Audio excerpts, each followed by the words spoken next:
दरबार का वो विशाल हाल देर शाम की सुनहरी रोशनी में तैर रहा था।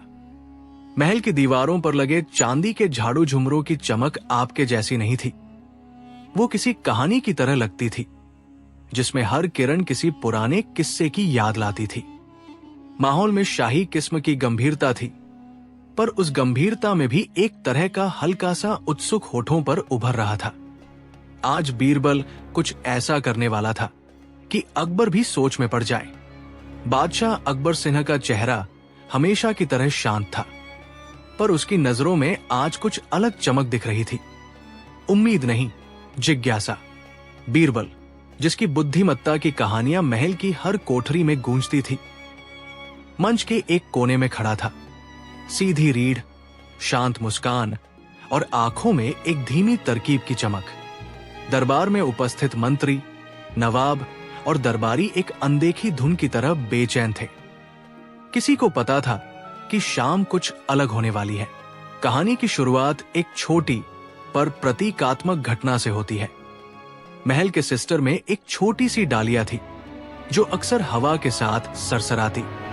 वे किसी पुराने संदेश की तरह थी। एक दिन अचानक वे डालियां सूखने लगी। ऐसा लगा मानो महल के जीवन में किसी तरह का सूखा पड़ गया हो। दरबारियों ने इसे एक बुरी निशानी समझा। कुछ ने माना कि ये अकबर के शासन के अंत की ओर इशारा है। कुछ ने कहा कि प्रकृति का चक्र ही ऐसा है। पर बीरबल ने न तो घबराया और न ही डर दिखाया। उसने कहा, महल की हर चीज का एक कारण होता है। अगर हम कारण ढूंढ ले तो संकेत मायने नहीं रखते। अकबर ने कहा, ठीक है, तुम बताओ बीरबल, इन सूखती डालियों का कारण क्या है? बीरबल ने हंसकर कहा, यह कारण बहुत सरल है हुजूर, हमने इन डालियों को कभी पानी नहीं दिया। दरबार में हल्की हंसी उठी, पर इसके पीछे एक गहरा अर्थ था। बीरबल ने यह सिद्ध कर दिया कि अक्सर चीजों का कारण वही होता है जो दिखाई देता है, और अतिरंजित भय की कोई जरूरत नहीं। पर महल में एक और अजीब घटना ने सबकी सोच को चुनौती दी। महल के अंदर एक अनमोल लाल मोती अचानक गायब हो गया। ये मोती अकबर की रानी जानकी की पंसत था और उसका हर कोई ध्यान रखता था। मोती का खो जाना महल में हलचल भर गया। अकबर ने आदेश दिया कि चोरी करने वाले को पकड़ा जाए और सजा दी जाए। पर चोरी की ऐसी बारीक चालें अक्सर शक की आरोप प्रत्यारोप से भरी होती और सच्चाई कहीं खो जाती थी। बीरबल ने कहा, हुजूर, पहले पूछताछ से ज्यादा जरूरी है कि हम समझें किसने, कब और कैसे इस मोती को आखिर छिपाया होगा। अकबर ने फटकारते हुए कहा, तुम हमेशा समझा देते हो, पर इस बार मोती का कोई सुराग नहीं मिला। सभी दरबारी अपनी जगह पर हैं। तुम क्या करोगे? बीरबल ने मुस्कुराया, और वही उसकी असली चाल थी। मुस्कुराहट के भीतर छिपा हुआ एक गणनात्मक दिमाग। उसने कहा, मैं एक खेल खेलना चाहता हूं हुजूर, एक ऐसा खेल जिसमें सच अपने आप प्रकट हो जाएगा। अकबर ने संकेत दिया। बीरबल ने दरबार में उपस्थित सभी लोगों को बताया कि वे सभी पंक्तिबद्ध होकर खड़े रहें और देखें कि किसके पास समय समय पर उनकी वस्त्र श्रृंखला में बदलाव आता है। ये सुनकर दरबारियों में कुछ नरम सी आशंका और उत्सुकता मिक्स हो गई। बीरबल ने कुछ खास चीजें करवाई। दरबारियों को छोटे छोटे कार्य सौंपे। कुछ को झाड़ू लगाने को कहा, कुछ को मोती के बारे में याद दिलाने को कहा। इस बीच बीरबल ने स्वयं दरबार के कोनों और अलमारियों की सूक्ष्म जांच की, बिना किसी को दिखाए। रात गहराती चली गई। उस रात की हवा कुछ अलग थी, जैसे किसी पुराने रहस्य की खुशबू महल के हर कोने में फैल रही हो। अचानक बीच दरबार में एक मध्यम आवाज में गिरगिट की तरह का कुछ सरसराने लगा। बीरबल ने अपनी आंखें तीर की तरह चमका दी और मुस्कुराते हुए कहा, अब समय आ गया है। उसने सबको कहा कि आज सबने अपनी निर्बलता और ताकत दोनों यहां दरबार में लाकर रख दी है, और अब सच की बारी है। तभी अफरातफरी मच गई। कुछ दरबारी बेतहाशा इधर उधर भागने लगे, कुछ हंसने लगे, और कुछ की आंखों में अचरज का अंश चौंका गया। अचानक मोती की असल जगह का पता चल गया। लेकिन वो पता बीरबल के अंदाज में था। किसी ने मोती को सांकेतिक रूप से अंदर रख दिया था। एक सहज चाल, कहीं के बल्ले के नीचे या किसी किताब के पृष्ठों के बीच, पर सबके आंखों से छिपा हुआ। जब मोती निकला तो अकबर के चेहरे पर न सिर्फ राहत बल्कि एक अनकही हैरानी भी झलकी। कैसे कोई इतना सूक्ष्म चाल चला सकता है कि महल का पूरा दरबार बेखबर रहे? बीरबल ने बिना दिखावे के कहा, सच अक्सर वो होता है जिसे हम नजरअंदाज कर देते हैं हुजूर। पर कहानी यही खत्म नहीं होती। बीरबल की चाल ने दरबारियों के मन में एक नई तरह की शंका जगा दी। अगर इतने सूक्ष्म तरीके से कुछ छिपाया जा सकता है तो क्या कोई और बड़े षड्यंत्र की राह पर भी नहीं है? उन दिनों राज दरबार राजनीतिक उतार चढ़ाव से भरा रहता था। पड़ोसी राज्य की रानी ने अकबर के प्रति एक तरह की दूरी बना रखी थी और कुछ दरबारी उन कहां बातों को हवा दे रहे थे। बीरबल ने देखा कि महल के कुछ बड़े अधिकारी एक दूसरे के साथ कम बोलते हैं। उनमें एक नई तरह की खामोशी थी। बीरबल को शक हुआ कि किसी के प्रभाव से महल के अहम दस्तावेज और योजनाएं कहीं छिपाई जा रही है। उसने ये तय किया कि उसे ऐसे संकेत ढूंढने होंगे जो किसी की नजर से न्यूनतम ही छिपे हों। बीरबल ने अपने दिमाग में एक नक्शा बनाया, न केवल महल की दीवारों का नक्शा बल्कि लोगों के दिलों का भी नक्शा। उसने दरबारियों की रोजमर्रा की आदतों का अध्ययन किया। कौन सुबह किस रास्ते से आता है, किसके पास हमेशा एक पुराना झूला होता है, किसकी किताबों में अक्सर पन्ने झुके मिलते हैं। वो छोटी छोटी लकीरों से पूर्ण रूप से परिचित हो गया और उसी जानकार झलक के साथ उसने एक योजनाबद्ध चाल चली। एक शाम जब महल में सन्नाटा था और चांदनी खिड़की के पर्दों पर शर्माई सी छाया डाल रही थी, बीरबल ने एक पत्र भेजा जिसे किसी ने महल के सबसे सम्मानित पुस्तकालय के बीचों बीच छिपा कर रखा। पत्र में लिखा था कि जो सच को छुपाता है उसे समय आने पर सच की परतें खुद ही खोल डालती हैं। ये पत्र कुछ दरबारियों तक पहुंचा और उनमें डर और बेचैनी फैल गई। कुछ ने इसे महज शरारत समझा, पर कुछ के दिलों में कांच की तरह दरार पड़ गई। अगले हफ्ते बीरबल ने महल के अंदर एक छोटी सभा बुलाई।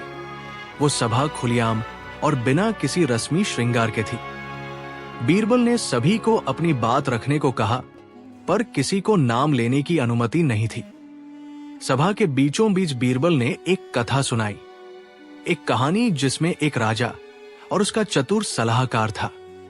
कहानी का नायक कई बार अपनी बुद्धि का प्रहार करके अपने राज्य को बचाता है, पर बीरबल की कहानी में अलग था। उसने राजा को ऐसे दृश्यों से गुजारा जहां राजा की अपनी ही परछाइयां उसकी चालों पर संदेह करती है। कहानी सुनते सुनते अकबर की आंखों में एक उभार आया। वो पहचान गए कि बीरबल किस ओर संकेत कर रहे हैं। दरबार की शंकाएं अब खुलकर उभरने लगी। कुछ दरबारियों ने आपस में आरोप लगाने शुरू कर दिए और उनके बीच की पुरानी मित्रताएं दरकने लगी। बीरबल अपनी जगह पर बैठकर इन सबको ध्यान से देख रहा था, मानो वो कोई मधुर संगीत सुन रहा हो जो धीरे धीरे अपनी धुन बदल रहा था। फिर एक रात जब महल की पकवानियां थमी थी और किसी ने घड़ी की सुइयों की आवाज तक नहीं सुनी, तभी बीरबल ने दरबार के एक अधिकारी को, जो हमेशा देर से आता और जल्दी जाता था, पकड़कर पूछताछ में लाकर कहा, तुम्हारे पास जो दस्तावेज थे वे कहाँ है? अधिकारी ने झूठ बोला और हक्का बक्का हुआ, पर बीरबल ने उसके कपड़ों के कोने में लगे मिट्टी के धब्बे पर ध्यान दिया। वो धब्बा उस स्थान का था जहां एक गुप्त तहखाने की दीवारें मिट्टी से ढकी होती थी। धीमे धीमे उसने अधिकारी के विरोध को तोड़ा और तहखाने का रास्ता खोल दिया। तहखाने में रखे कागजों ने राज दरबार की सच्ची तस्वीर पेश की। कुछ सौदागर मित्र, कुछ राजनीतिक समझौतों के मसौदे और कुछ ऐसे खामोश समझौतों की रेखाएं जो धीरे धीरे अकबर के साम्राज्य को कमजोर कर रही थी।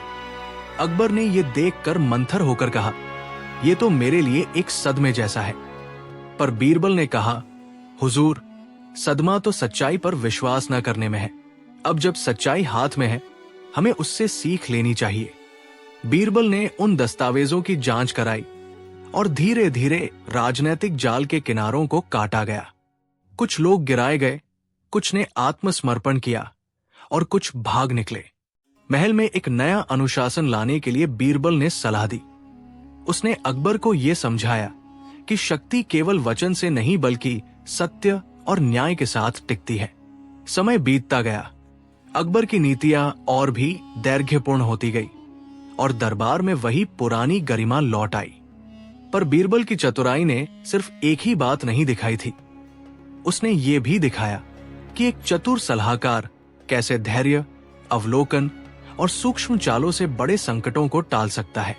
कहानी के आखिरी पन्नों में एक दृश्य ऐसा आता है कि जिसे पढ़कर मन में एक हल्की सी गर्मी समा जाती है। बीरबल और अकबर एक शाम अपने निजी उद्यान में बैठे थे। चंद्रमा की रोशनी उनके सिरों पर बरसी हुई थी और हवा में गुलाबों की खुशबू थी। अकबर ने धीरे से कहा, बीरबल, तुमने आज मुझे नहीं केवल एक मोती लौटाया बल्कि मेरा राज्य भी बचाया। बीरबल ने सिर झुकाकर कहा, हुजूर, मैं सिर्फ वही करता हूं जो एक सच्चे सलाहकार का फर्ज है।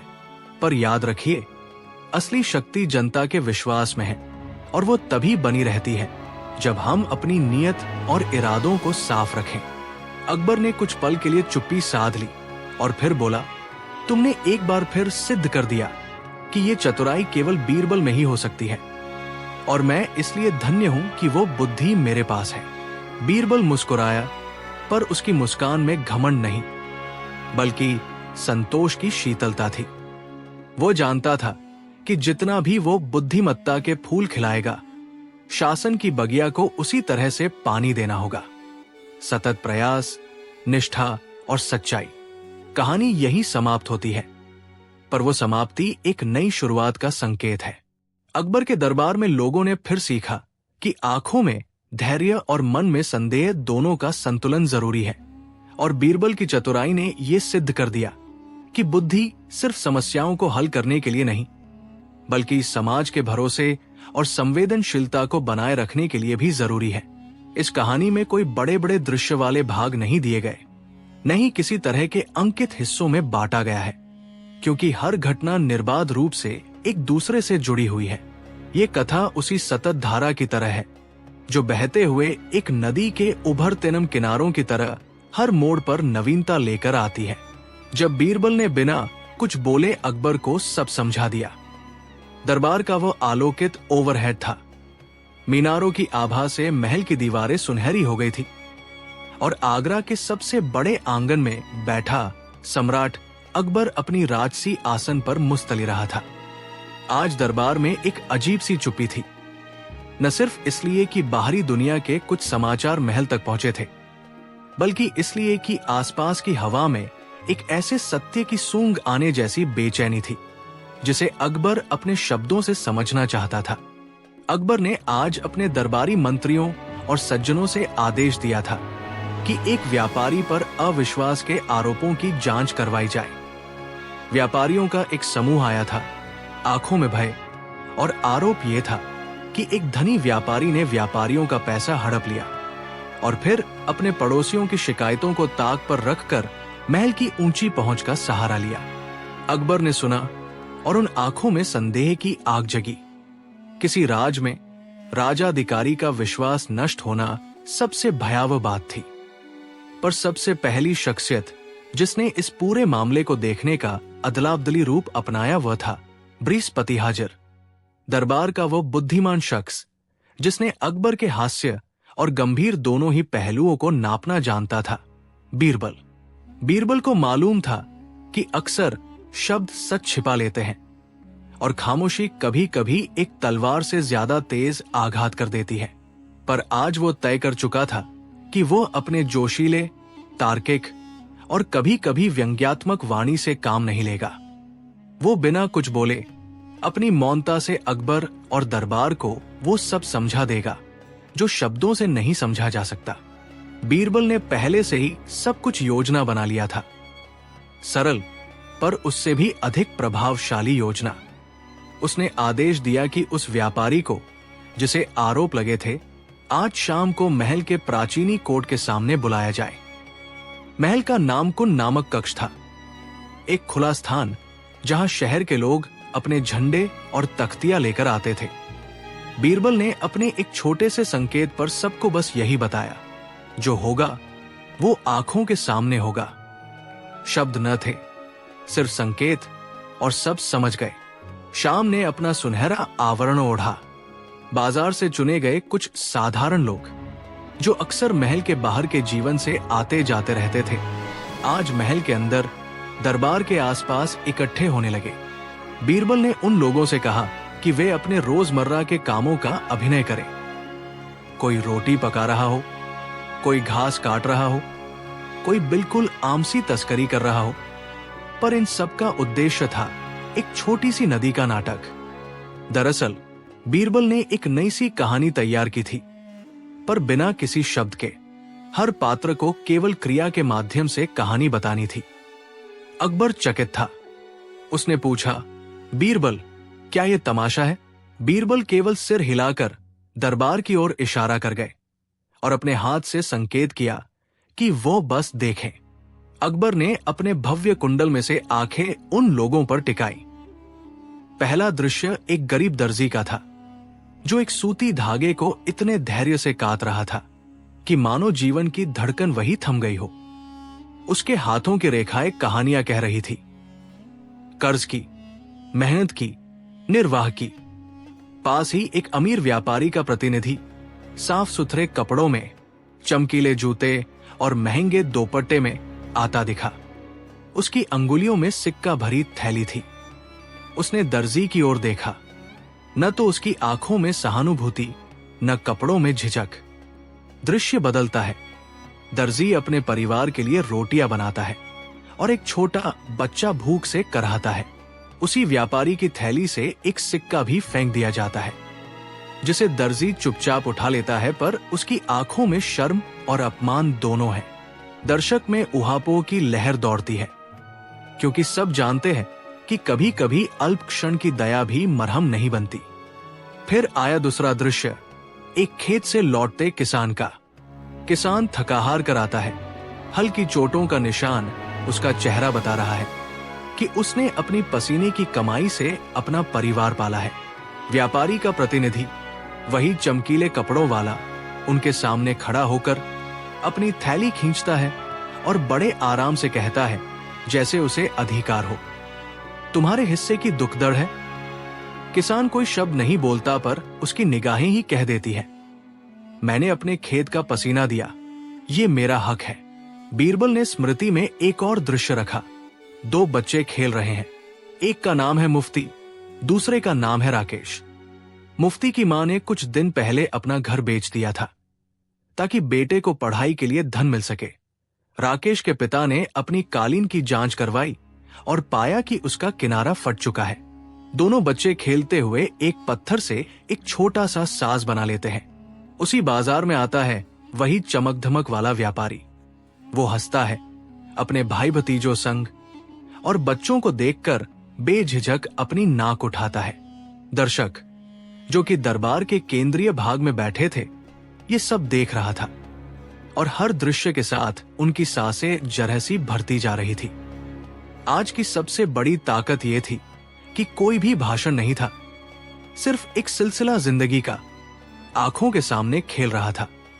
बीरबल की चुप्पी, उसकी मौन कला हर किसी के हृदय की खिड़की पर दस्तक दे रही थी। जब आखिरी दृश्य आया, तब महल में एक आत्मग्लानि सी छा गई। आखिरी दृश्य में वही अमीर व्यापारी बारी बारी से छोटे छोटे दान कर रहा है, मगर दान की मुद्रा में न पैदा हुआ ख्याल था, न ईमानदारी। वो बस दिखावा था, ताकि लोग उसकी भीड़ देखकर कहें कि वो महान है। उसने मुद्रा दे ली, पर उसी के पीछे कुछ लोग उसे छेड़ने लगे और उसे चिढ़ाते हुए दिखाया गया कि कैसे उसके दिए धन से कुछ नाटकीय कपड़े खरीदे जाते हैं, मगर असल जरूरतमंदों का बंटवारा नहीं होता। अकबर की आंखों में अब आंसू छलक आए, पर बेचेहरा चिन्ह से ज्यादा दर्द उसे इस बात का हुआ कि कैसे किसी को अपनी आप बीती, किसी और की जरूरतों का बोझ नहीं दिखाई देता और उसकी प्रजा के आंसू उसके पैरों के आंगन में गिरते हैं। दरबार में एक कमजोर छोटा सा आदमी खड़ा हुआ। वही वो व्यापारी जिसे आरोप लगे थे। उसने कोई शब्द नहीं बोला, पर उसकी आंखें ही सब कुछ बताती रही। कुछ लोगों ने उसे दोषी मान लिया, कुछ ने संदेह जताया। पर अकबर का असली प्रश्न यह था, क्या न्याय केवल दंड देने में है या उसे समझने और सीखने का माध्यम भी होना चाहिए? बीरबल ने तब दरबार के सामने एक टब, एक पारदर्शी ग्लास का बड़ा पात्र रखवा दिया। अंदर उसने सिर्फ पानी भर रखा। फिर उसने हाथ बढ़ाकर छोटी छोटी पत्थरियां उठाई और पानी में डाल दी। हर पत्थर के गिरते ही पानी में हलचल होती और बाद में शांत हो जाता। बीरबल ने यही सिलसिला कई बार दोहराया। फिर उसने उसी ग्लास के पास एक कविता की तरह दिखाई देने वाली एक छोटी सी नदी की पागलता दिखाई। एक मिट्टी का कटोरा लिया और उसमें से कुछ अनाज, कुछ रुमाल और कुछ पुराने नोट रखे। पर उसने कुछ भी शब्दों में नहीं कहा। उसने केवल एक एक करके उन चीजों को पानी के अंदर डाला। पानी के अंदर वे सभी तत्व तैरते नहीं थे। अनाज डूब गया, रुमाल गीला होकर पानी में गुलाबी सा हो गया, नोट पानी की सतह पर तैरते रहे। एक एक कर पानी का रंग बदलता गया, इसकी गहराई अलग अलग दिखी। कुछ चीजें स्थायी छाप छोड़ती और कुछ क्षणिक रूप से प्रकट होकर खत्म हो जाती। ये नजारा अकबर के लिए संकेत बन गया।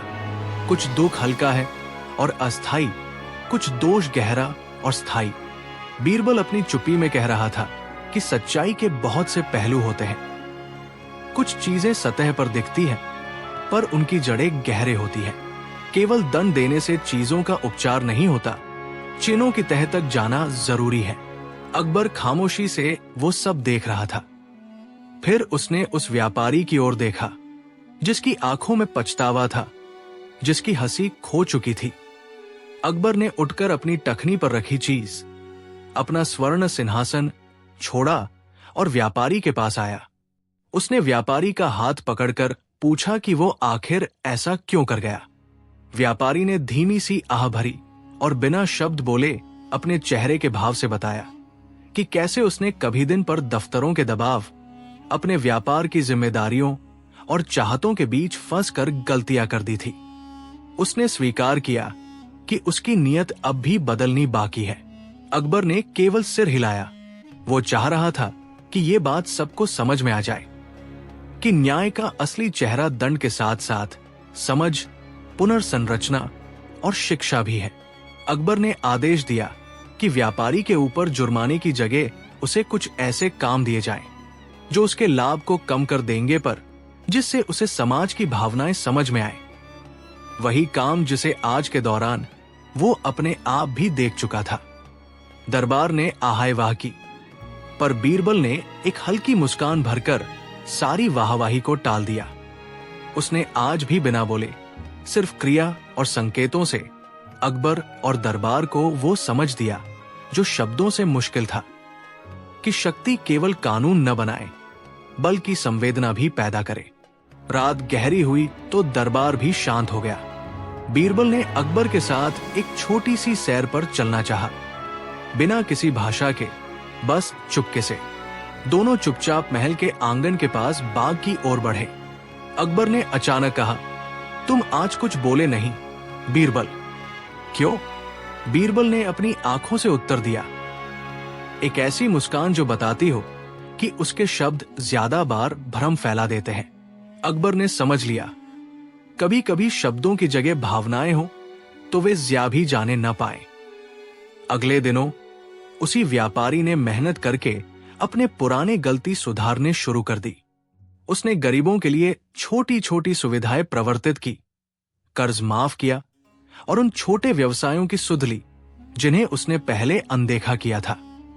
धीरे धीरे उसकी छवि बदलने लगी और जनता ने देखा कि सजा और दंड के बजाय समझ और अवसर किस तरह इंसान को बदलते हैं। बीरबल का नाम फिर से महल में घूमता रहा, न कि केवल उसकी बुद्धिमत्ता के लिए, बल्कि उसकी इस मौन कला के लिए कि कैसे बिना बोले भी सच्चाई की गूंज फैलाई जा सकती है। उसकी कला इस बात की मिसाल बन गई कि कभी कभी आंखों के सामने दिखाकर बिना शब्दों की भीड़ के मन के दरवाजे खोले जा सकते हैं। समय ने अपनी धड़कन बढ़ाई और महल में नई कहानी आई। पर आज भी जब कोई दरबार में बैठकर सोचता कि न्याय क्या है, तो कौन सी राह सबसे सही है, बीरबल की वो खामोश शाम याद आती है। वो शाम जिसमें उसने बिना बोले सारी बात कह दी और अकबर ने वही सुनी। कहानी सिर्फ एक एहसास नहीं रह गई, ये एक सबक बन गई। और जब भी कोई नया विवाद आता, चाहे वो छोटा हो या बड़ा, लोग अक्सर बीरबल की उस चुप्पी का जिक्र करते, क्योंकि वह चुप्पी जो आज भी गूंजती है, वो बताती है कि इंसान की असली परीक्षा शब्दों में नहीं, कर्मों में होती है। और इसीलिए जब भी शाम ढलती है और महल की बारातें सुनसान हो जाती हैं, बीरबल की वो मौन रात, जब उसने बिना कुछ बोले अकबर को सब समझाया, दरबार के कोने कोने में एक मृदु स्मृति बनकर रहती है। अकबर की अनोखी प्रतियोगिता, बीरबल निकले विजेता। सूरज की किरणें लालिमा लिए महल के ऊंचे बुर्जों पर खेल रही थी और आगरा का पूरा नगर जैसे उस सुनहरे आगमन का गवाह बना था। आज महल में कुछ अलग था, वो अलगाव जो उत्सव और चुनौती का मिश्रण होता है। अकबर ने निर्णय लिया था कि वह अपने दरबार में एक प्रतियोगिता आयोजित करेगा, पर यह कोई साधारण प्रतियोगिता नहीं थी। उसे चाहिए था एक ऐसा खेल जो बुद्धि, धैर्य, न्याय और मानवीय सौंदर्य को परखता हो। महल के आंगन में झंडियों की कतारें लहरा रही थी और लोगों के चेहरों पर उत्सुकता के छोटे छोटे धब्बे नजर आ रहे थे। दरबारियों के लिए यह प्रतियोगिता केवल मनोरंजन नहीं थी, ये अकबर के लिए भी एक प्रयोग था। वर्षों की प्रशासनिक सूझबूझ और आलोचनाओं के बाद सम्राट चाहते थे कि न्याय केवल कानून के कठोर शब्दों में सीमित न रहे, बल्कि वो न्याय जो लोगों के दिल और दिमाग दोनों को छू ले। उन्होंने प्रतियोगिता का नियम सरल रखा पर चालाक। इसका उद्देश्य था ये जानना कि कौन सा उपाय, कौन सा विचार और कौन सी प्रवृत्ति राज्य के लिए सर्वश्रेष्ठ रहेगी। प्रतियोगिता के नियम विज्ञापित किए गए, पर जनता को नहीं बताया गया था कि निर्णायक पद्धति क्या होगी। अकबर ने कहा कि हिसाब किताब, तर्क शक्ति, करुणा और व्यवहार चारों का समन्वय देखना है। प्रतिभागियों को दो अजीब सी चुनौतियां दी जाएंगी, एक जहां शब्द और दलील काम करेगी और दूसरी जहां केवल कर्म और तर्क की मिलीजुली भाषा चलेगी।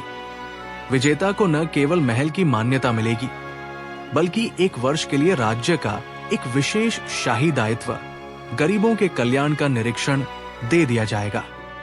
कई नाम सुझाए गए, किसी ने उस्ताद हिकमत का नाम लिया, किसी ने ढेर सारे वकीलों का, फिर भी एक नाम बार बार मुखर हुआ, बीरबल। बीरबल, जिसकी बुद्धि और सहज हास्य ने अकबर के दरबार को वर्षों से रोशन रखा था, आज भी अनन्य था।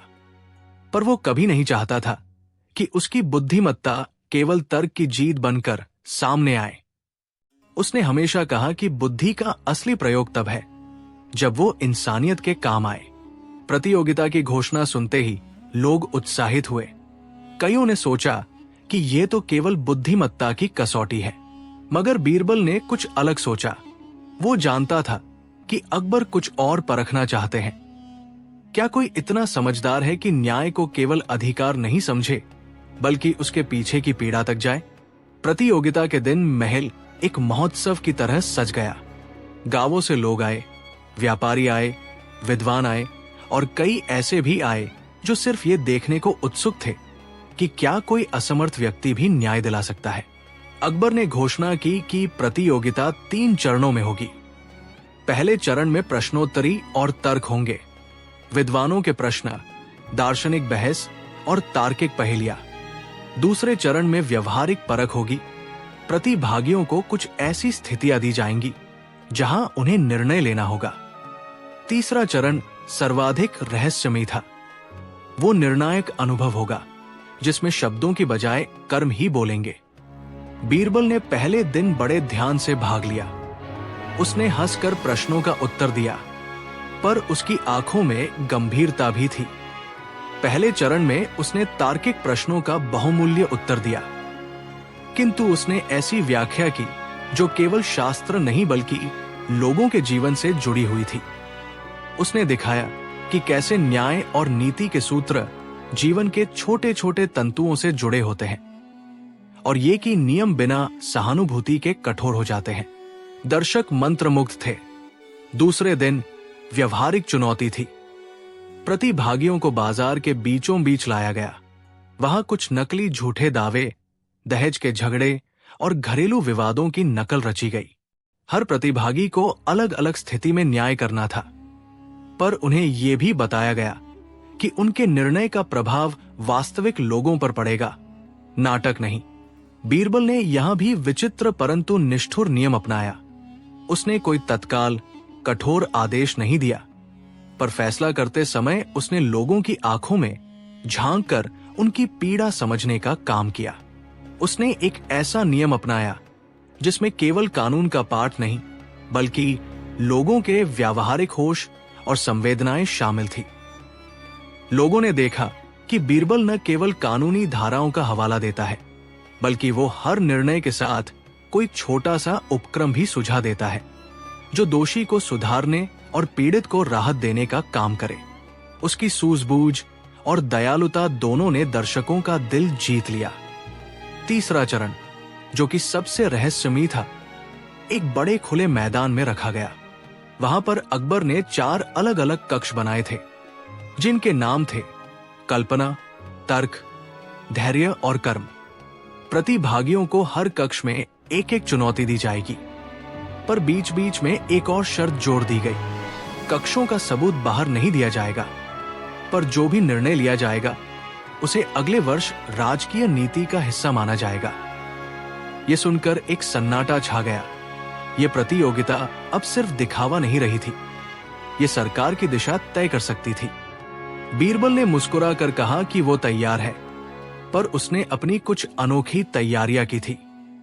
उसने साधारण सा कपड़ा पहन लिया, अपने मुख पर वही शांत आंखें और हाथ पर आरामदेह दिमाग का परिचय रखा, पर अंदर से उसने अपने आप को तैयार कर लिया था, क्योंकि वो जानता था कि केवल दिमाग से नहीं, हृदय से भी सोचने की जरूरत है। पहला कक्ष कल्पना। यहां प्रतिभागियों को एक तस्वीर दी गई जिसमें गांव के कुछ परिवार झुंड में बैठे थे। तस्वीर की पृष्ठभूमि में एक विशाल फैक्ट्री दिखाई गई थी जो गांव के नजदीक बन चुकी थी। तस्वीर से यह झलकता था कि कहीं गांव की जमीन और पानी फैक्ट्री के कारण प्रभावित नहीं हो रहे। प्रतिभागियों को इस स्थिति का समाधान निकालना था, पर केवल तस्वीर देखकर और कुछ मजदूरों से छोटी छोटी बातें सुनकर। दूसरे कक्ष तर्क। यहां समस्याएं गणिताधारित और कानून संबंधी थी। तभी लोगों ने सोचा कि वास्तव में बीरबल का कमजोर पक्ष कहाँ है, पर बीरबल ने अपने हास्य और कुशल व्यावहारिक तर्कों से यहां भी सबको चौंका दिया। उसने एक नई योजना सुझाई जिसमें फैक्ट्री के मालिकों को तकनीकी बदलावों के लिए प्रोत्साहित किया जाएगा और गांव वालों को प्रतिपूर्ति के कुछ लंबे समय के निवेश दिए जाएंगे। पर यह योजना केवल आर्थिक नहीं थी, इसमें शिक्षा और स्वास्थ्य के छोटे छोटे प्रकल्प भी जोड़े गए। तीसरा कक्ष धैर्य सबसे कठिन लगा। इसमें प्रतिभागियों को कुछ पेड़ों, हलचल और गांव के बुजुर्गों के मिश्रित विचार दिए गए। इन्हें देखकर प्रतिभागियों को संघर्ष के समय क्या रणनीति अपनानी चाहिए, ये बताना था। कई प्रतिभागियों ने कठोर, जल्दबाज फैसले सुझाए। कुछ ने कहा कि फैक्ट्री बंद कर दी जाए, कुछ ने कहा कि वहां भारी जुर्माना लगाया जाए। पर बीरबल ने कहा कि पहले समस्याओं की तह तक जाना जरूरी है, क्योंकि सभी पक्षों की मानवीय जरूरतें अलग अलग थी। उसने सुझाव दिया कि एक मध्यम मार्ग अपनाया जाए, फैक्ट्री में सुधार, गांव वालों के प्रतिनिधियों का बोर्ड और 3 साल की निगरानी। पर साथ ही उसने ये भी कहा कि अगर सुधार नहीं हुआ तो सख्त कदम उठाए जाए। जब चौथा कक्ष कर्म सामने आया तो वो कुछ और था। यहां शब्द नहीं काम आएंगे। प्रतिभागियों को उन व्यक्तियों के रूप में कुछ गतिविधियां करनी थी जिनके जीवन पर इन नीतियों का असर होता। यहां प्रत्यक्ष अनुभव का महत्व था, क्योंकि कई बार जिन फैसलों का हम समर्थन करते हैं वे निष्प्रभावी हो जाते हैं यदि उनकी जमीन पर व्यावहारिक समझ नहीं हो। बीरबल ने इस कक्ष में भी अपनी कला निभाई। उसने खुद को एक साधारण मजदूर का रूप दिया और फैक्ट्री में जाकर काम किया। दिन भर की गर्मी में उसने महसूस किया कि किस तरह से मजदूरों की थकान और परिवार की जरूरतें उन्हें सस्ते विकल्पों की ओर धकेल देती है। उसने खुद मजदूरों से बैठकर उनकी कहानियां सुनी, उनकी उदासी, उनके सपनों और उनकी आशंकाओं को। उसने महसूस किया कि केवल जुर्माने और आदेशों से कुछ हल नहीं होगा। लोगों को विकल्प, शिक्षा और आशा चाहिए। अकबर और दरबार के लोग इन सबको देखकर चकित हुए, क्योंकि बीरबल ने हर चरण में यही दिखाया कि न्याय का अर्थ केवल नियम नहीं है, बल्कि समाज की गहराइयों को समझकर नीति बनाना है। प्रतियोगिता खत्म हुई। सबकी नजरें अकबर पर थी। कौन विजेता होगा? अकबर ने मुस्कुराकर कहा कि वो निर्णय कुछ समय के लिए टालना चाहता है, क्योंकि जितना ध्यान से प्रतिस्पर्धा पर लिखा गया, उतना ही ध्यान से उसे लागू भी किया जाना चाहिए। पर महल की भीड़ चाह रही थी कि जल्द से जल्द निर्णय हो। आखिरकार अकबर ने दिया निर्णय, पर यह निर्णय चौंकाने वाला था। विजेता घोषित हुआ बीरबल। न केवल विजेता के रूप में, बल्कि उसे एक नई जिम्मेदारी भी दी गई, वर्ष भर के लिए न्याय और कल्याण का निरीक्षक। बीरबल ने यह जिम्मेदारी लेकर चुपचाप सम्मान स्वीकार किया। पर यहां से कहानी ने एक नया मोड़ लिया, क्योंकि जज होने और नीति बनाने के काम में बारीकियां थी। बीरबल ने जो सुझाव दिए थे, वे केवल योजनाएं नहीं थी, वे जीवन का हिस्सा बनने चाहिए थे। उसने सबसे पहले क्या किया? उसने गांवों का सफर चुना। वो एक एक गांव गया, फैक्ट्री के मालिकों से मिली, मजदूरों के साथ दिन बिताए और उन बच्चों के स्कूलों में बैठ गया जहां उसका लक्ष्य था पाठ्यक्रमों में व्यावहारिक शिक्षा छोड़ना। ऐसी शिक्षा जो लोगों को स्वयं के लिए और समाज के लिए काम आने वाली हो। धीरे धीरे उनका काम सफल होने लगा। मजदूरों के स्वास्थ्य में सुधार देखा गया, गांव के पानी की गुणवत्ता पर निगरानी शुरू हुई और एक ऐसा बोर्ड बना जिसमें गांव के प्रतिनिधि और फैक्ट्री के प्रतिनिधि मिलकर चर्चा करते थे। बीरबल ने अपने अनुभव से सीखा कि नीति तब तक प्रभावी नहीं होती जब तक लोगों की सहमति और समर्पण न हो। उसने कठोर कानूनी कारगरियां भी रखी, पर वे आखिरी विकल्प बने रहे। पहले लोगों को समझाया और उन्हें बदलाव में भागीदारी दी गई। इस बीच कुछ दरबारी, कई तो ऐसे जो केवल हार देखने के आदी थे, बीड़बकी करने लगे। उन्होंने कहा कि बीरबल का तरीका कठोर नहीं है, कि ये सिर्फ दिखावे की चीज है। पर जनता की आवाज अलग थी। गांवों में लोगों ने बीरबल को अपनाया। उन्होंने देखा कि किस तरह से उनकी आवाज शासन के कक्षों तक पहुंच रही थी। 1 साल बीता, पर जब बीरबल ने अपनी रिपोर्ट अकबर के सामने रखी, तो महल के कई बड़े लोगों के चेहरों पर अचंभा छा गया। बीरबल ने न केवल आर्थिक आंकड़े पेश किए, बल्कि उन लोगों की कहानियां बताई जिन्होंने वास्तविक जीवन में बदलाव महसूस किया। एक मां की कहानी जिसने अपने बच्चों के लिए पानी का नया कूप पाया, एक मजदूर जिसका बेटा अब स्कूल में पढ़ रहा था, और एक ऐसे व्यापारी की कहानी जिसने अपने कौशलों का सही इस्तेमाल कर गांव में रोजगार पैदा किया। अकबर ने देखकर प्रसन्नता जताई। उसे एहसास हुआ कि न्याय का असली रूप वही है जो लोगों के जीवन में वास्तविक परिवर्तन लाता है। उसने बीरबल की प्रशंसा की, पर यह प्रशंसा सिर्फ शाब्दिक नहीं थी।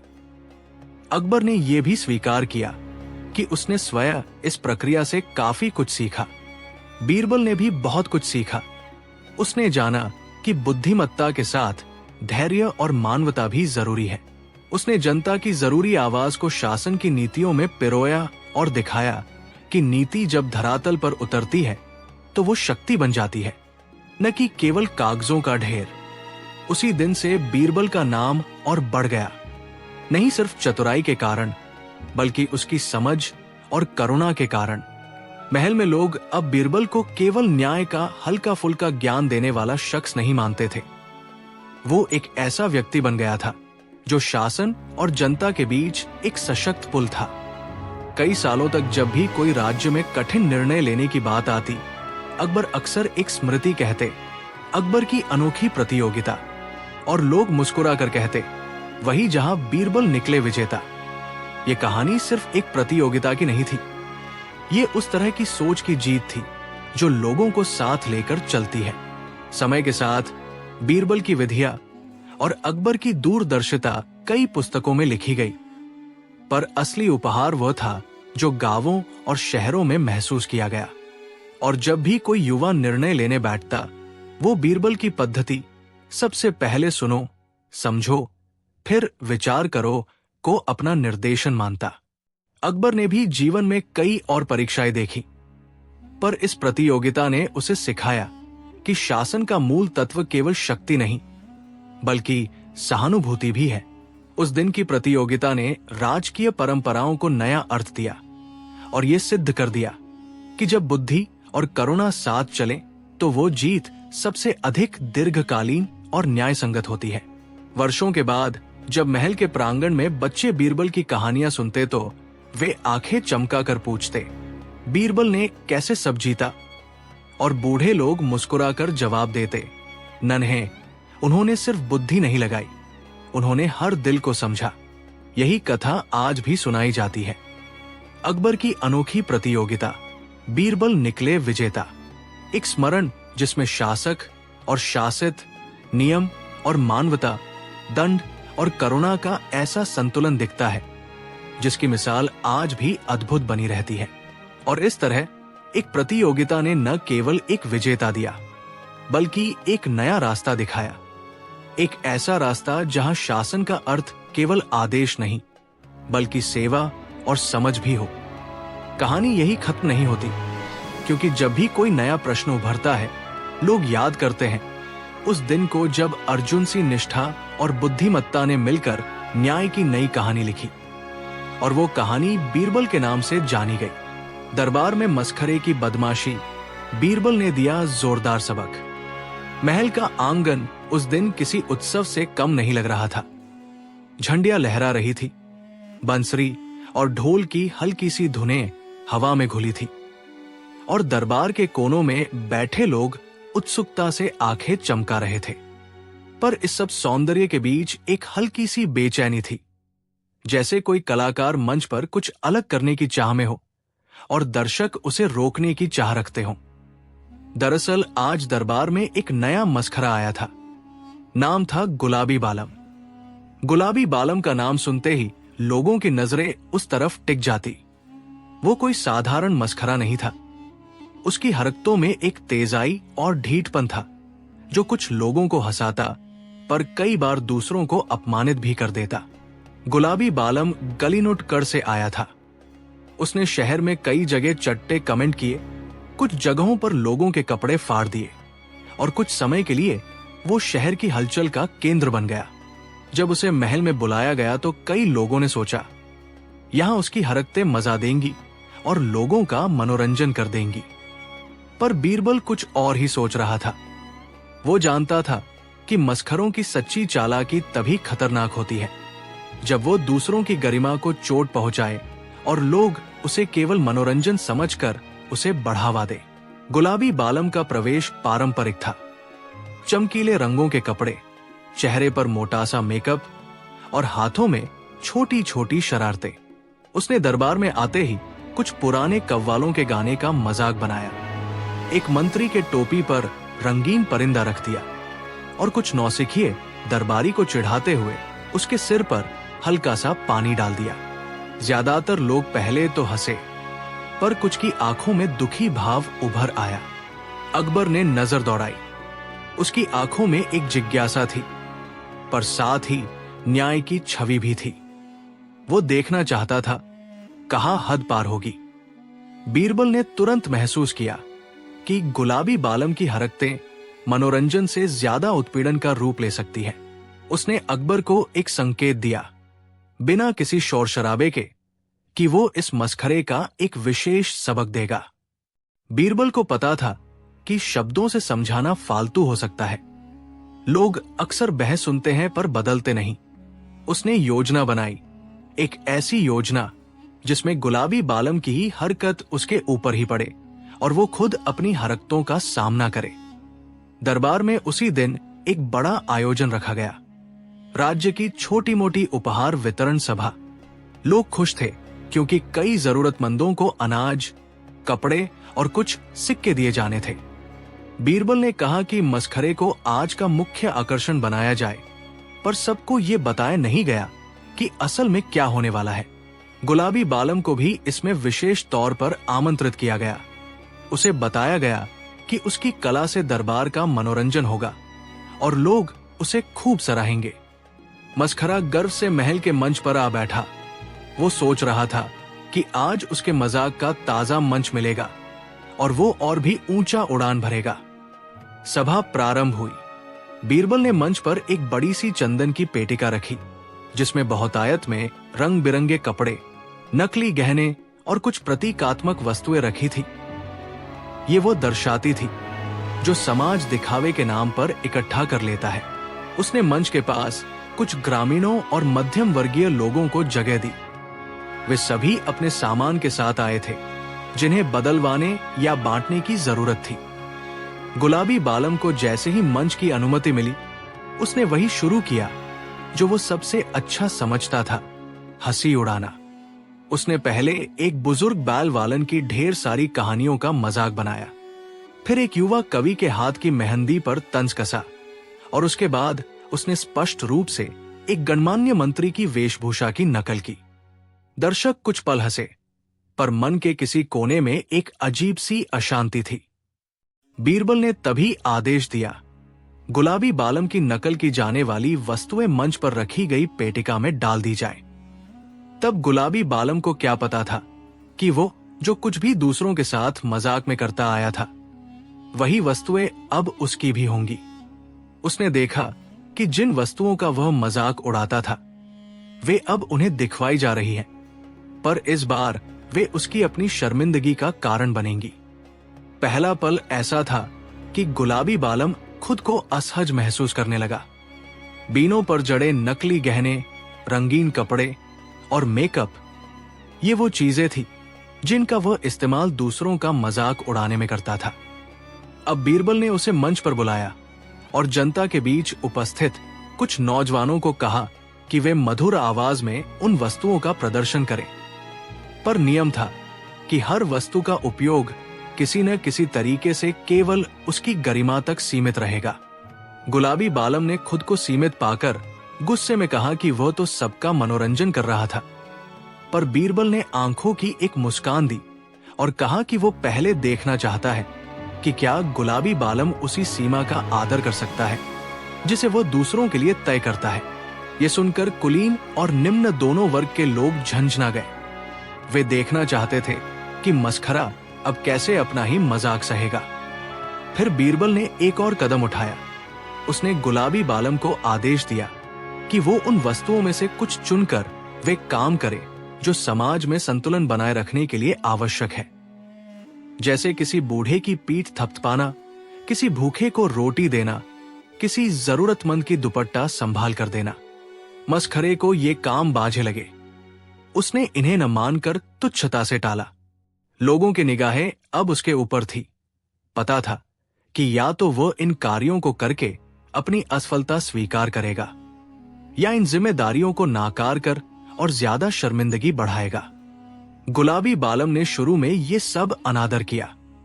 उसने कहा कि वो मजाकिया है और उसकी जगह केवल हंसी उड़ाना है, पर बीरबल ने नमन भाव से कहा कि सच्ची मजाकिया क्षमता वही है जो हंसी के साथ इंसानों का सम्मान भी बचाए।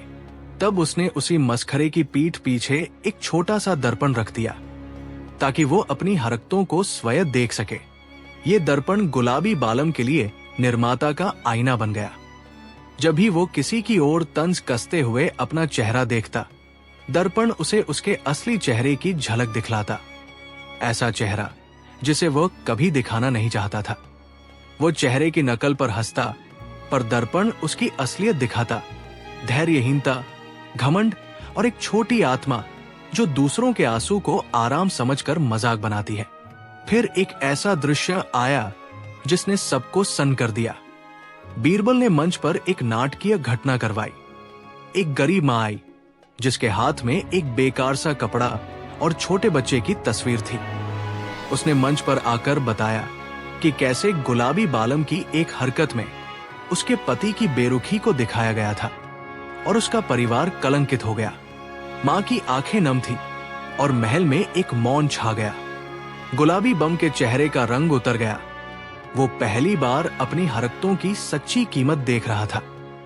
दरबार में कहीं से एक झटके के साथ एक बूढ़ा कवि उठा और बोला, हंसी अच्छा है, पर हंसी के पीछे इंसानियत भी होती है। ये सुनकर गुलाबी बालम के होठ कांपने लगे। फिर बीरबल ने उसे कहा कि अब समय आ गया है, या तो वो अपनी हरकतों का पछतावा दिखाए और मां और उसके परिवार से माफी मांगे, या वो खुद को उन वस्तुओं के संग दुनिया के सामने नंगा कर दे जो उसने दूसरों के लिए तय किए थे। गुलाबी बालम ने सोचा कि ये एक और तमाशा है, पर जब उसने मां की आंखों में दर्द देखा तो कुछ उसके अंदर टूट गया। उसने धीरे धीरे मां के पास जाकर उसके पैर छुए और बिना शब्द बोले उसकी आंखों में झांक कर अपने किए की माफी मांगी। ये पलों का मौन था। सबको लगा कि ये परिवर्तन दिखावा भी हो सकता है, पर बीरबल ने वही सिद्ध कर दिया कि असली सबक तभी काम करता है जब वो तात्कालिक और सच्चा हो। मगर कहानी यही खत्म नहीं हुई। बीरबल ने अभी भी अंतिम सबक बचा रखा था। उसने गुलाबी बालम को महल के पास के बाजार में भेजा, पर नहीं केवल ये कहकर कि वहां हंसी उड़ाओ। उसे आदेश दिया गया कि वो वहां जाकर अपनी हरकतों के कारण हुए नुकसान की समतुल्यता का भुगतान करे, ना केवल धन से बल्कि समय, श्रम और आयोजन से। गुलाबी बालम को बेचना पड़ा कि वो अपनी कला का उपयोग कर समाज के काम आए। वो बच्चों के लिए मास्टर का काम करेगा, बूढ़ों के लिए पानी लेकर आएगा और बाजार के छोटे छोटे व्यावसायिकों के लिए कुछ दिन की मुस्तैदी से काम करेगा। ये अनुभव उसके लिए नया था। वो जिस दर्शकों की जमकर तारीफ पाता था, आज उसी की निगाहों के बीच कठिन परिश्रम कर रहा था। उसकी हरकतें अब मजाक उड़ाने के बजाय लोगों की मदद कर रही थी। इस बीच उसने जाना कि सम्मान कमाना आसान नहीं। ये उन्हीं छोटी छोटी मजबूरियों और अच्छे कामों से बनता है जो कभी हंसी उड़ाने के लिए नहीं किए जाते। जब चौथा कक्ष कर्म सामने आया तो वो कुछ और था। यहां शब्द नहीं काम आएंगे। प्रतिभागियों को उन व्यक्तियों के रूप में कुछ गतिविधियां करनी थी जिनके जीवन पर इन नीतियों का असर होता। यहां प्रत्यक्ष अनुभव का महत्व था, क्योंकि कई बार जिन फैसलों का हम समर्थन करते हैं वे निष्प्रभावी हो जाते हैं यदि उनकी जमीन पर व्यावहारिक समझ नहीं हो। बीरबल ने इस कक्ष में भी अपनी कला निभाई। उसने खुद को एक साधारण मजदूर का रूप दिया और फैक्ट्री में जाकर काम किया। दिन भर की गर्मी में उसने महसूस किया कि किस तरह से मजदूरों की थकान और परिवार की जरूरतें उन्हें सस्ते विकल्पों की ओर धकेल देती है।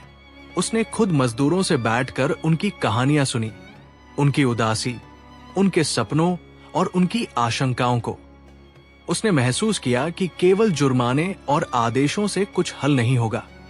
लोगों को विकल्प, शिक्षा और आशा चाहिए। अकबर और दरबार के लोग इन सबको देखकर चकित हुए, क्योंकि बीरबल ने हर चरण में यही दिखाया कि न्याय का अर्थ केवल नियम नहीं है, बल्कि समाज की गहराइयों को समझकर नीति बनाना है। प्रतियोगिता खत्म हुई। सबकी नजरें अकबर पर थी। कौन विजेता होगा? अकबर ने मुस्कुराकर कहा कि वो निर्णय कुछ समय के लिए टालना चाहता है, क्योंकि जितना ध्यान से प्रतिस्पर्धा पर लिखा गया उतना ही ध्यान से उसे लागू भी किया जाना चाहिए। पर महल की भीड़ चाह रही थी कि जल्द से जल्द निर्णय हो। आखिरकार अकबर ने दिया निर्णय, पर यह निर्णय चौंकाने वाला था। विजेता घोषित हुआ बीरबल। न केवल विजेता के रूप में, बल्कि उसे एक नई जिम्मेदारी भी दी गई, वर्ष भर के लिए न्याय और कल्याण का निरीक्षक। बीरबल ने यह जिम्मेदारी लेकर चुपचाप सम्मान स्वीकार किया। पर यहां से कहानी ने एक नया मोड़ लिया, क्योंकि जज होने और नीति बनाने के काम में बारीकियां थी। बीरबल ने जो सुझाव दिए थे वे केवल योजनाएं नहीं थी, वे जीवन का हिस्सा बनने चाहिए थे। उसने सबसे पहले क्या किया? उसने गांवों का सफर चुना। वो एक एक गांव गया, फैक्ट्री के मालिकों से मिली, मजदूरों के साथ दिन बिताए और उन बच्चों के स्कूलों में बैठ गया जहां उसका लक्ष्य था पाठ्यक्रमों में व्यावहारिक शिक्षा छोड़ना, ऐसी शिक्षा जो लोगों को स्वयं के लिए और समाज के लिए काम आने वाली हो। धीरे धीरे उनका काम सफल होने लगा। मजदूरों के स्वास्थ्य में सुधार देखा गया, गांव के पानी की गुणवत्ता पर निगरानी शुरू हुई और एक ऐसा बोर्ड बना जिसमें गांव के प्रतिनिधि और फैक्ट्री के प्रतिनिधि मिलकर चर्चा करते थे। बीरबल ने अपने अनुभव से सीखा कि नीति तब तक प्रभावी नहीं होती जब तक लोगों की सहमति और समर्पण न हो। उसने कठोर कानूनी कारगरियां भी रखी, पर वे आखिरी विकल्प बने रहे। पहले लोगों को समझाया और उन्हें बदलाव में भागीदारी दी गई। इस बीच कुछ दरबारी, कई तो ऐसे जो केवल हार देखने के आदी थे, बीड़बकी करने लगे। उन्होंने कहा कि बीरबल का तरीका कठोर नहीं है, कि ये सिर्फ दिखावे की चीज है। पर जनता की आवाज अलग थी। गांवों में लोगों ने बीरबल को अपनाया। उन्होंने देखा कि किस तरह से उनकी आवाज शासन के कक्षों तक पहुंच रही थी। 1 साल बीता, पर जब बीरबल ने अपनी रिपोर्ट अकबर के सामने रखी तो महल के कई बड़े लोगों के चेहरों पर अचंभा छा गया। बीरबल ने न केवल आर्थिक आंकड़े पेश किए, बल्कि उन लोगों की कहानियां बताई जिन्होंने वास्तविक जीवन में बदलाव महसूस किया। एक मां की कहानी जिसने अपने बच्चों के लिए पानी का नया कूप पाया, एक मजदूर जिसका बेटा अब स्कूल में पढ़ रहा था, और एक ऐसे व्यापारी की कहानी जिसने अपने कौशलों का सही इस्तेमाल कर गांव में रोजगार पैदा किया। अकबर ने देखकर प्रसन्नता जताई। उसे एहसास हुआ कि न्याय का असली रूप वही है जो लोगों के जीवन में वास्तविक परिवर्तन लाता है। उसने बीरबल की प्रशंसा की, पर यह प्रशंसा सिर्फ शाब्दिक नहीं थी। अकबर ने यह भी स्वीकार किया कि उसने स्वयं इस प्रक्रिया से काफी कुछ सीखा। बीरबल ने भी बहुत कुछ सीखा। उसने जाना कि बुद्धिमत्ता के साथ धैर्य और मानवता भी जरूरी है। उसने जनता की जरूरी आवाज को शासन की नीतियों में पिरोया और दिखाया कि नीति जब धरातल पर उतरती है तो वो शक्ति बन जाती है, न कि केवल कागजों का ढेर। उसी दिन से बीरबल का नाम और बढ़ गया, नहीं सिर्फ चतुराई के कारण, बल्कि उसकी समझ और करुणा के कारण। महल में लोग अब बीरबल को केवल न्याय का हल्का फुल्का ज्ञान देने वाला शख्स नहीं मानते थे। वो एक ऐसा व्यक्ति बन गया था जो शासन और जनता के बीच एक सशक्त पुल था। कई सालों तक जब भी कोई राज्य में कठिन निर्णय लेने की बात आती, अकबर अक्सर एक स्मृति कहते, अकबर की अनोखी प्रतियोगिता, और लोग मुस्कुरा कर कहते, वही जहां बीरबल निकले विजेता। ये कहानी सिर्फ एक प्रतियोगिता की नहीं थी, ये उस तरह की सोच की जीत थी जो लोगों को साथ लेकर चलती है। समय के साथ बीरबल की विधियां और अकबर की दूरदर्शिता कई पुस्तकों में लिखी गई, पर असली उपहार वह था जो गांवों और शहरों में महसूस किया गया। और जब भी कोई युवा निर्णय लेने बैठता, वो बीरबल की पद्धति सबसे पहले सुनो, समझो, फिर विचार करो को अपना निर्देशन मानता। अकबर ने भी जीवन में कई और परीक्षाएं देखी, पर इस प्रतियोगिता ने उसे सिखाया कि शासन का मूल तत्व केवल शक्ति नहीं, बल्कि सहानुभूति भी है। उस दिन की प्रतियोगिता ने राजकीय परंपराओं को नया अर्थ दिया और यह सिद्ध कर दिया कि जब बुद्धि और करुणा साथ चले तो वो जीत सबसे अधिक दीर्घकालीन और न्याय संगत होती है। वर्षों के बाद जब महल के प्रांगण में बच्चे बीरबल की कहानियां सुनते तो वे आंखें चमका कर पूछते, बीरबल ने कैसे सब जीता? और बूढ़े लोग मुस्कुराकर जवाब देते, नन्हे, उन्होंने सिर्फ बुद्धि नहीं लगाई, उन्होंने हर दिल को समझा। यही कथा आज भी सुनाई जाती है। अकबर की अनोखी प्रतियोगिता, बीरबल निकले विजेता, एक स्मरण जिसमें शासक और शासित, नियम और मानवता, दंड और करुणा का ऐसा संतुलन दिखता है जिसकी मिसाल आज भी अद्भुत बनी रहती है। और इस तरह एक प्रतियोगिता ने न केवल एक विजेता दिया, बल्कि एक नया रास्ता दिखाया, एक ऐसा रास्ता जहां शासन का अर्थ केवल आदेश नहीं, बल्कि सेवा और समझ भी हो। कहानी यही खत्म नहीं होती, क्योंकि जब भी कोई नया प्रश्न उभरता है, लोग याद करते हैं उस दिन को जब अर्जुन सी निष्ठा और बुद्धिमत्ता ने मिलकर न्याय की नई कहानी लिखी, और वो कहानी बीरबल के नाम से जानी गई। दरबार में मस्खरे की बदमाशी, बीरबल ने दिया जोरदार सबक। महल का आंगन उस दिन किसी उत्सव से कम नहीं लग रहा था। झंडियां लहरा रही थी, बंसरी और ढोल की हल्की सी धुनें हवा में घुली थी, और दरबार के कोनों में बैठे लोग उत्सुकता से आंखें चमका रहे थे। पर इस सब सौंदर्य के बीच एक हल्की सी बेचैनी थी, जैसे कोई कलाकार मंच पर कुछ अलग करने की चाह में हो और दर्शक उसे रोकने की चाह रखते हों। दरअसल आज दरबार में एक नया मस्खरा आया था। नाम था गुलाबी बालम। गुलाबी बालम का नाम सुनते ही लोगों की नजरें उस तरफ टिक जाती। वो कोई साधारण मस्खरा नहीं था। उसकी हरकतों में एक तेजाई और ढीठपन था जो कुछ लोगों को हंसाता, पर कई बार दूसरों को अपमानित भी कर देता। गुलाबी बालम गलीनुट से आया था। उसने शहर में कई जगह चट्टे कमेंट किए, कुछ जगहों पर लोगों के कपड़े फाड़ दिए, और कुछ समय के लिए वो शहर की हलचल का केंद्र बन गया। जब उसे महल में बुलाया गया तो कई लोगों ने सोचा, यहां उसकी हरकतें मजा देंगी और लोगों का मनोरंजन कर देंगी। पर बीरबल कुछ और ही सोच रहा था। वो जानता था कि मस्खरों की सच्ची चालाकी तभी खतरनाक होती है जब वो दूसरों की गरिमा को चोट पहुंचाए और लोग उसे केवल मनोरंजन समझकर उसे बढ़ावा दे। गुलाबी बालम का प्रवेश पारंपरिक था।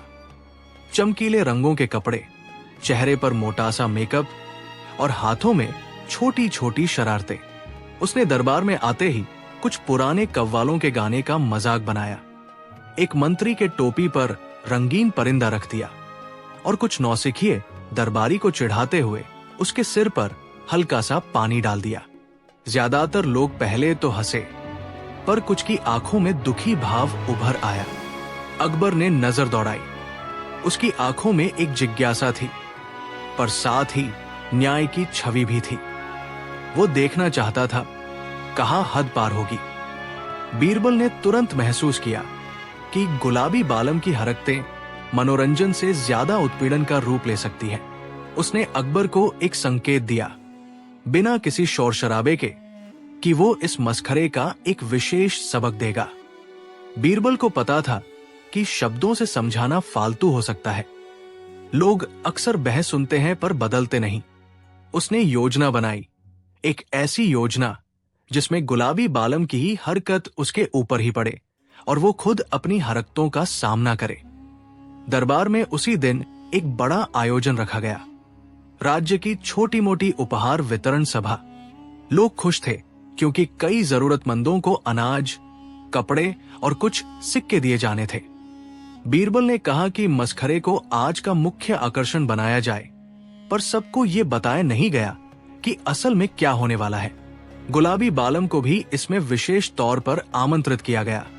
उसे बताया गया कि उसकी कला से दरबार का मनोरंजन होगा और लोग उसे खूब सराहेंगे। मस्खरा गर्व से महल के मंच पर आ बैठा। वो सोच रहा था कि आज उसके मजाक का ताजा मंच मिलेगा और वो और भी ऊंचा उड़ान भरेगा। सभा प्रारंभ हुई। बीरबल ने मंच पर एक बड़ी सी चंदन की पेटिका रखी, जिसमें बहुतायत में रंग बिरंगे कपड़े, नकली गहने और कुछ प्रतीकात्मक वस्तुएं रखी थी। ये वो दर्शाती थी जो समाज दिखावे के नाम पर इकट्ठा कर लेता है। उसने मंच के पास कुछ ग्रामीणों और मध्यम वर्गीय लोगों को जगह दी। वे सभी अपने सामान के साथ आए थे, जिन्हें बदलवाने या बांटने की जरूरत थी। गुलाबी बालम को जैसे ही मंच की अनुमति मिली, उसने वही शुरू किया जो वो सबसे अच्छा समझता था, हंसी उड़ाना।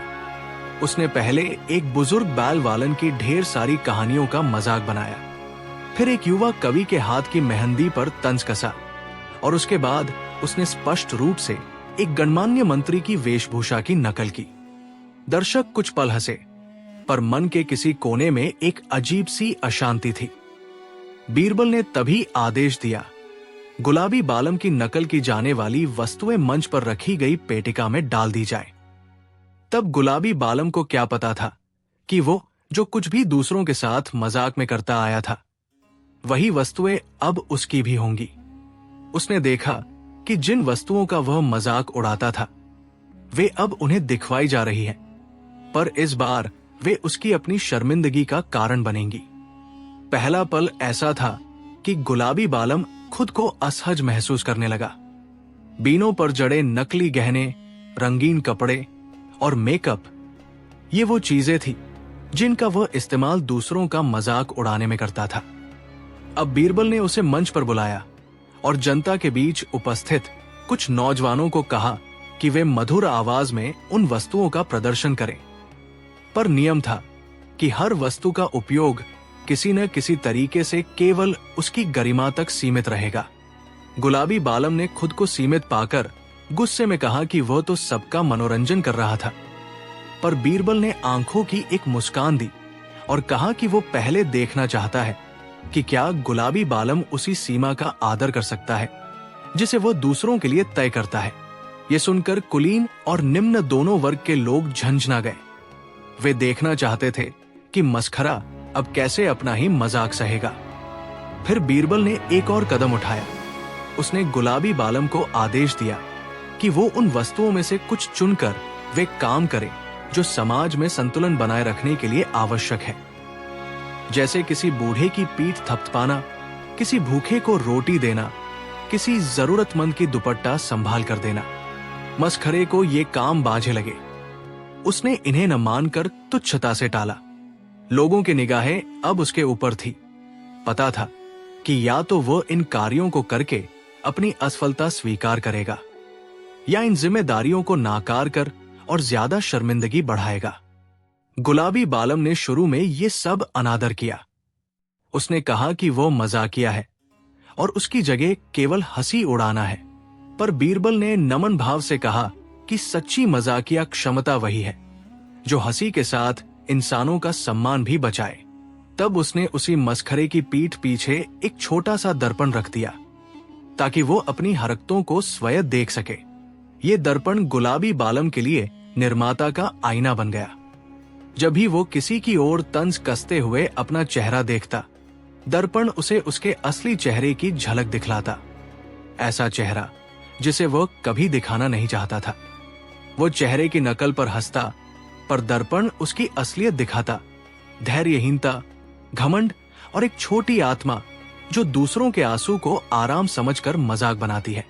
फिर एक ऐसा दृश्य आया जिसने सबको सन्न कर दिया। बीरबल ने मंच पर एक नाटकीय घटना करवाई। एक गरीब मां आई जिसके हाथ में एक बेकार सा कपड़ा और छोटे बच्चे की तस्वीर थी। उसने मंच पर आकर बताया कि कैसे गुलाबी बालम की एक हरकत में उसके पति की बेरुखी को दिखाया गया था और उसका परिवार कलंकित हो गया।